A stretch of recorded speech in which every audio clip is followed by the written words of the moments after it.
How's it going, everybody? It's Frisby Moonsong here. Yow! And as you can see, we have the deck list that I played at the NA YCS remote duel. It was a lot of fun. If you want the full story of the matchups and the craziness that went on behind the scenes with load shedding and power cuts and trying to stay in this tournament, you can go to the ShadowCast on Spotify or any other applications that we have on Apple or we have on Amazon Prime.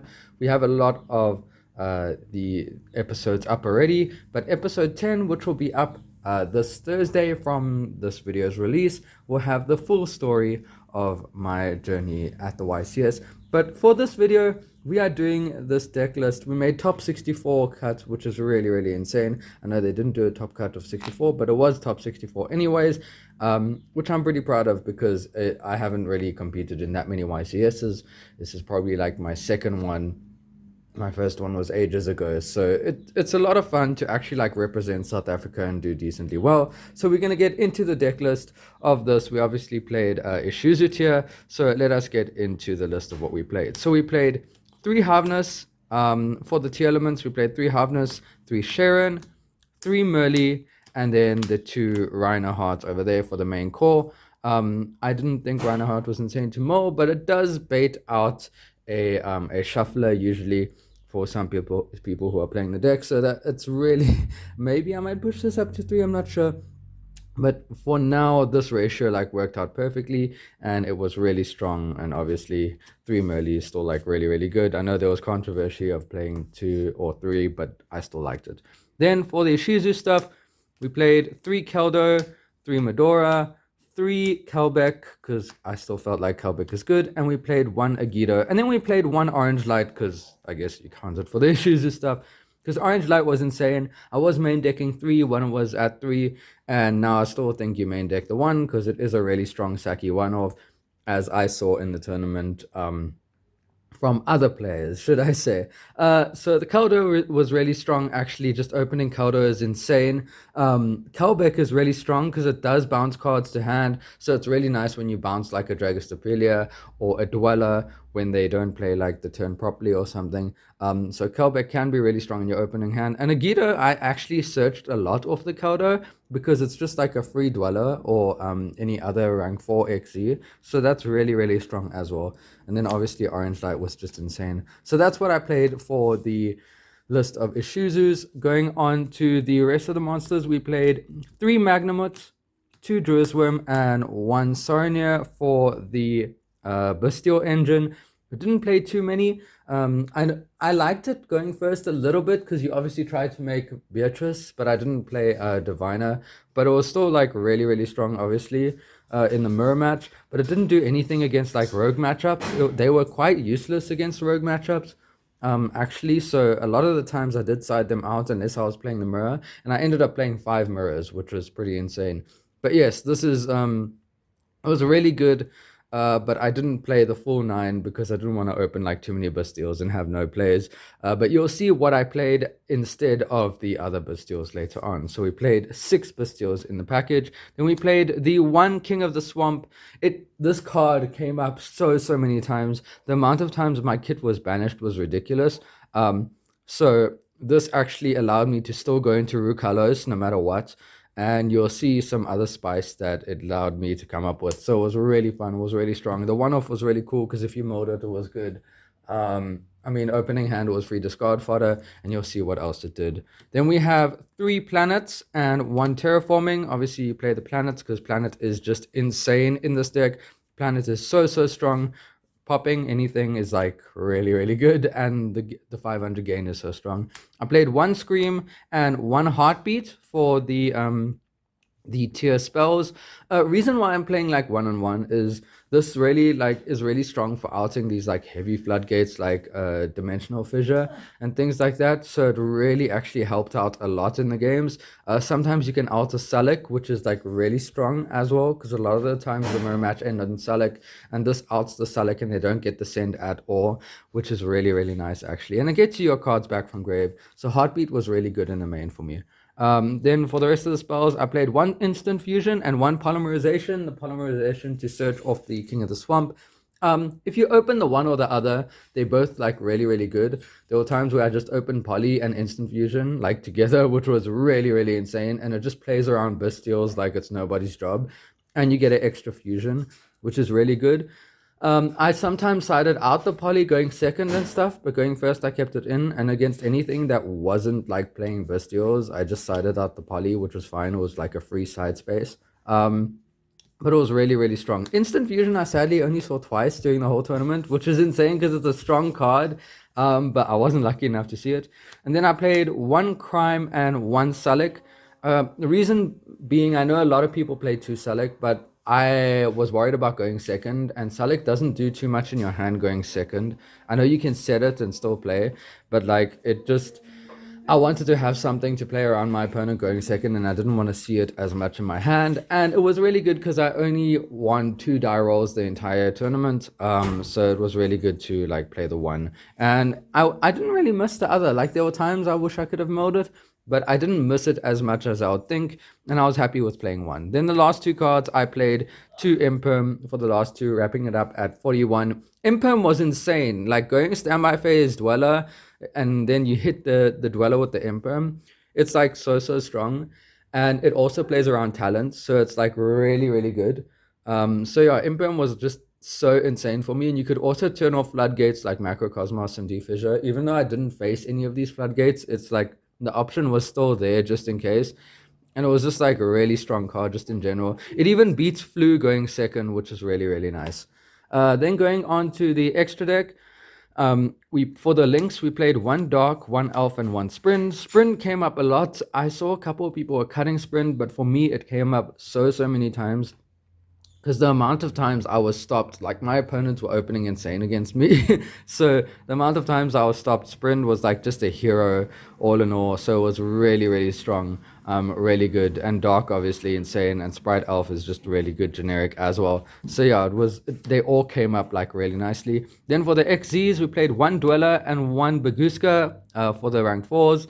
Baguska was obviously if we got shifted, and Dweller is just good against the mirror match, so they were both really, really strong. We played 1 Beatrice.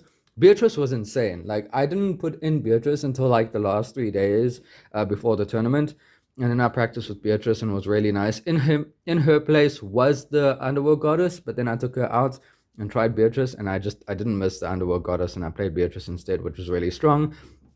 And then for the other rank 6, I played Wallow. Wallow is also really, really insane. I didn't get to pull it off this tournament, but it was just like really strong in general when I was testing. And every time I used it, it was just a game changer. And also the attack gain is so good. Like it was used against me once, and I actually couldn't out his board just because of the attack gain from Wallow. It was so ridiculous and so strong. So this package ended up being really good for the XEs, and obviously we played 1 Zeus for the board wipe, which is obviously really good as well. People still playing like the best Dweller Zeus combo, which is really strong, or Baguska Zeus, whichever you feel like going for. But these XEs were like the best, I felt, for the deck. And then going into the fusions, we played obviously 1 Kit, 1 Rukalos, and 1 Collider Heart. Really cool, really nice cards over there, doing really well. I mean, you always play the 1-1-1-1. So these, I don't even need to explain them. Everyone knows how strong they are. Then for the rest of the fusions, we play 1 Mud Dragon, 1 Garura. Excuse me.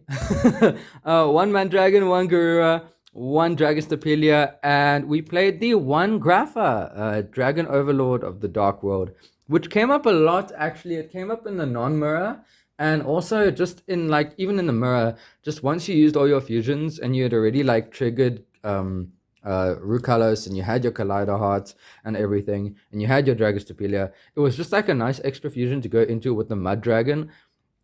It was like a really strong negate, and it triggered your cards in hand. So you could actually have a Sulik in hand, and you can just ditch the Sulik, and then the Sulik would search as well.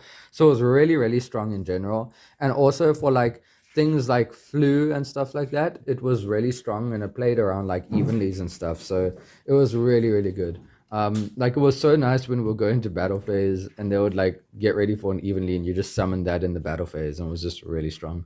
Then for the extra deck, we played 1 Cowboy for time, and then 2 ghost bells, because ghost bells was deciding in for the mirror. You usually hit the shufflers with the ghost bell, so it allowed you to play around the shufflers your opponent had, which was really strong. And then we played 3 lightning storm for the fluanderies matchup and back row removal and anything like that. It just cleared boards really nicely. It was really strong just in general. And we played the 1 harpy's feather duster for back row removal and 1 twin twister as well, because it was really strong versus flu. You want to get as much counters versus flu as possible, because your big issues are mostly like the flu the flu and the mirror match. Sprite Bestial is also really strong. Like they can set up quite insanely, but I think Lightning Storm can kind of take care of them. But with the Toad, it's kind of scary. But you can play around their board just with your main deck. At least that's what I've learned. And then play 3 triple tactics talents for obviously the mirror and stuff like that. And also it was really good against like sprites and everything. So yeah, that was really strong. And then played the 1 called by. You played this against Sprite and anything that would play a D-shifter. This was mostly your D-shifter out, which was really good. And yeah, it just did so much every time I sided it in. I didn't really see it as much, but like the times I did see it, it really saved my ass. So it was really strong. And the last 3, I played triple skill drain. I know it's like weird and strange, but like skill drain beats Sprite. It beats Fluanderies. And it also beats Exorcister if you run into those matchups. So it's just like really strong in general. And you can kind of play around it because your field spell can pop it. And on top of that, like you make extremely big fusions that are really hard to beat over. So if you have just, while skill drain is on board, the idea is just to have the monster with the most attack on board, which a lot of other decks struggle to do besides Two Elements. So it was like really good in general as a side deck.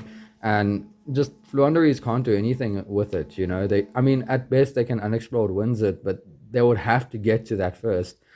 So it was really strong just in general. I mean, even Sprite hard lose to it. So yeah, it's really good.